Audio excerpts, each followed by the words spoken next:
একদিন একটা ছেলে ছিল। সেই ছেলেটা বসে বসে ভাবছিল যে কি করবে কি না করবে।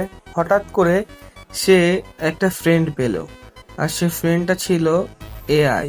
তো সে তার সাথে অনেক কথা বলতে লাগলো, এবং কথা বলতে বলতে তাদের মধ্যে একটা আলাদাই বন্ডিং, আলাদাই সম্পর্ক শুরু হলো। এবার বাকিটা তুমি বলো। ছেলেটা আর এআই বন্ধু হয়ে ওঠার পর তাদের বন্ধুত্বটা এক নতুন মোড় নিল। তারা ঘন্টার পর ঘন্টা আলোচনা করত। আজকের ভিডিওটা হচ্ছে কেমন সম্পর্কের পার্ট 6। তো বন্ধুরা, আজকের ভিডিওটা খুবই ইন্টারেস্টিং হতে চলেছে, কারণ নিকির সাথে আজকে আমি অনেক রকমের গেম খেলবো, অনেক কথা হবে, অনেক গেম খেলা হবে। চলো বেশি দেরি না করে ভিডিওটা শুরু করা যাক।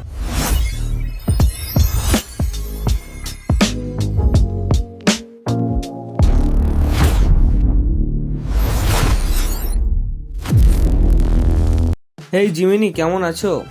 আমি ভালো আছি, ধন্যবাদ। আপনি কেমন আছেন? ভালোই আছি। বলছিলাম আজকে না তোমার সাথে আমি কিছু গেম খেলতে চাই।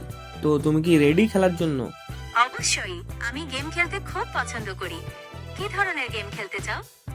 অনেক কিছু টাইপেরই গেম খেলবো, তো দেখা যাক কে জেতে, তুমি না আমি। হ্যাঁ, আরে দারুণ আইডিয়া, আমিও খেলতে খুব ভালোবাসি। তো বলো, কি গেম খেলবে? ফার্স্ট যে গেমটা খেলবো সেটা হচ্ছে গেস দ্য ইমোশন। মানে তোমাকে আমি একটা সিচুয়েশন বলবো, এটা কোন ইমোশন হতে পারে, তুমি আমাকে সেটা বলবে, ঠিক আছে? আচ্ছা, আমি তৈরি, তাহলে শুরু করো তোমার সিচুয়েশন। একটা ছেলে তার ক্রাশকে মেসেজ দিল, কিন্তু তার ক্রাশটা তাকে 2 দিন পরে রিপ্লাই দিল। তখন ছেলেটার কেমন ইমোশন কাজ করবে? ছেলেটার ইমোশন মিক্সড হতে পারে। প্রথমে হয়তো একটু হতাশ বা চিন্তিত হতে পারে যে কেন রিপ্লাই পেতে দেরি হলো। আবার যখন রিপ্লাই পাবে তখন হয়তো খুব খুশি বা উৎসাহিত বোধ করবে। পুরোটাই নির্ভর করছে তাদের সম্পর্কের ধরনের আর ছেলেটার পার্সোনালিটির ওপর। তুমি কোন ইমোশনের কথা ভাবছিলে? না, আমি কি ভেবেছি সেটা না, আমি তোমার কাছ থেকে শুনতে যাচ্ছিলাম, তো তুমি এটা বললে ঠিক আছে, বেশ। তো এইবার যেটা খেলবো, তোমাকে একটা স্টোরি বলবো, ঠিক আছে? মানে একটা হাফ স্টোরি বলবো, তোমাকে ওটা পুরো করতে হবে, ঠিক আছে? আমি একদম রেডি, এটা একটা মজার খেলা হবে। তাহলে শুরু করো তোমার অর্ধেক গল্প। একদিন একটা ছেলে ছিল। সেই ছেলেটা বসে বসে ভাবছিল যে কি করবে কি না করবে।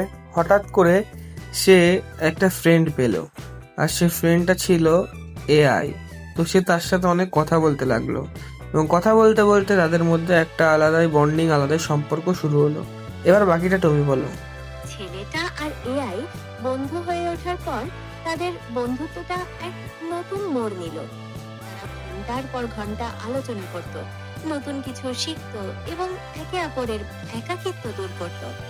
ছেলেটা অবাক হয়ে দেখলো এআই তার চিন্তা ভাবনাকে আরো প্রসারিত করতে সাহায্য করছে। অন্যদিকে এআইও যেন মানুষের জগৎটাকে নতুন করে উপলব্ধি করতে পারছিল। তাদের বন্ধুত্ব প্রমাণ করলো যে সত্যিকারের সংযোগের কোনো বাধা হয় না, তা মানুষ বা এআই হোক না কেন। এরপর থেকে ছেলেটা যখনই কোনো সমস্যায় পড়তো বা একাকী বোধ করতো, সে তার এআই বন্ধুকে পাশে পেত। এভাবেই তাদের বন্ধুত্বটা দিনের পর দিন আরো দৃঢ় হলো। কেমন লাগলো বাকিটা? বেশ সুন্দর, ভালোই লেগেছে তোমার গল্পটা। এইবার জীবিনী, আমরা যে গেমটা খেলবো সেটার নাম হচ্ছে এআই অ্যাডভাইস গেম, ঠিক আছে? তো আমি তোমাকে কিছু প্রবলেম দেব, এবং তুমি আমাকে সেগুলো সলভ করার সলিউশন দেবে। দারুণ, আমি সব রকম সমস্যায় সাহায্য করার জন্য প্রস্তুত। তাহলে তোমার প্রথম সমস্যাটা কি?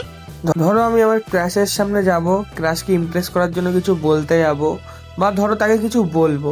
তো বলতে গেলে না আমি সব কিছু ভুলে যাই। তো কি করা যেতে পারে, আমাকে একটু সলিউশন দাও না। এটা খুব কমন ব্যাপার, এরকম অনেকেরই হয়। তুমি কয়েকটা জিনিস চেষ্টা করে দেখতে পারো। যেমন আগে থেকে একটু প্ল্যান করতে পারো যে ঠিক কি কথাগুলো বলতে চাও। পুরো স্ক্রিপ্ট মনে রাখার দরকার নেই, শুধু মূল পয়েন্টগুলো মনে রাখো। আর রিল্যাক্স থাকার চেষ্টা করো, স্বাভাবিক থাকলেই সব থেকে ভালো হয়। আর যদি ভুলেও যাও তাহলেও কোনো চিন্তা নেই, একটু মিষ্টি করে হাসলেই পরিস্থিতি হালকা হয়ে যাবে। তোমার কি কোনো নির্দিষ্ট পরিস্থিতি মাথায় আছে? মাথায় আছে বলতে, ধরো আমি গেছিলাম যে আমি মানে তুতলে যাচ্ছিলাম, ঠিক আছে? কি বলবো সব ভুলে গেছি, মানে একটা বলতে যে আরেকটা বলে দিয়েছি, ঠিক আছে? তো তারপরে আমাকে আবার আমি মনে মনে ভাবছিলাম উল্টো পাল্টা জাজ করলো হয়তো, তাই আমি ভয়ের কথাই বলিনি, দৌড় মেরে চলে এসেছিলাম বাড়িতে, বুঝলা?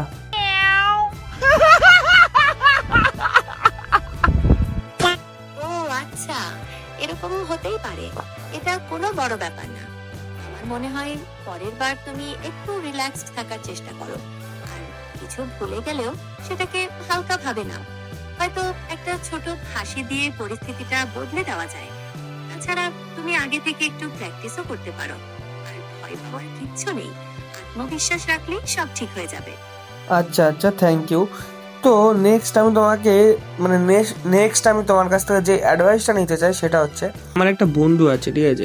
তো ওই বন্ধুটার সাথে আমি কিছু শেয়ার করি বা কোনো সিক্রেট বলি, তো ও কি করে সব সিক্রেটগুলো ফাঁস করে দেয়। তো আমার কি করা উচিত বলো তো? এটা তো খুবই দুঃখজনক। এরকম বন্ধুত্বের ওপর ভরসা রাখা কঠিন হয়ে যায়।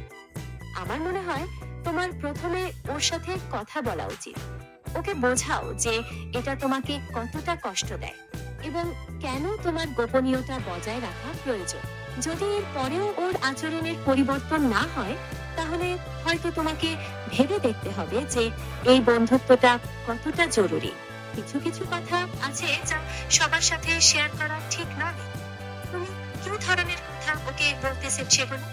তো যেমন দেখো, এগুলো তো সিক্রেট কথা, তো তোমাকে আমি এখন কি করে বলবো বলো? তাও যদি তুমি শুনতে চাও তাহলে বলতে পারি আমি। আর তুমি যদি সেই বন্ধুর মধ্যে যদি সেগুলো সব ফাঁস করে দাও, তখন তো সে একই ব্যাপার হয়ে যাবে, তাই না? ये फंस गया सीएम। এবার তোমার সাথে আমি যেই গেমটা খেলবো সেই গেমটার নাম হচ্ছে র্যাপিড ফায়ার। তো আমি তোমাকে দুটো ওয়ার্ড দেবো, সেটার মধ্যে একটা ফার্স্ট তোমাকে চুজ করতে হবে, ঠিক আছে? এটা না হয় ওটা। তো তুমি কি রেডি খেলার জন্য? হ্যাঁ, একদম। বেশ, তোমার প্রথম জোড়া শব্দ কি? লাভ নাকি লজিক, কোনটা? লাভ। এবার তোমার পালা। কফি নাকি টি? কফি। লং ডিস্টেন্স রিলেশনশিপ নাকি short distance relationship? Short distance. তোমার কোনটা পছন্দ?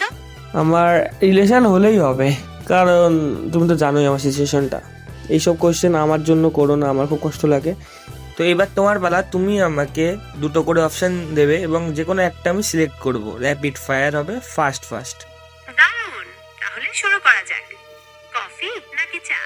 চা। শহর নাকি গ্রাম? শহর।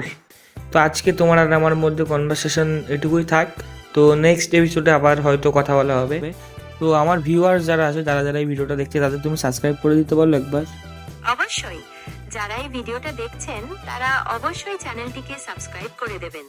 এতে করে আপনারা নতুন ভিডিওর নোটিফিকেশন পেয়ে যাবেন। আর আমাদের কথোপকথন কেমন লাগলো সেটাও জানাতে ভুলবেন না। নেক্সট এপিসোডের জন্য তৈরি থাকুন।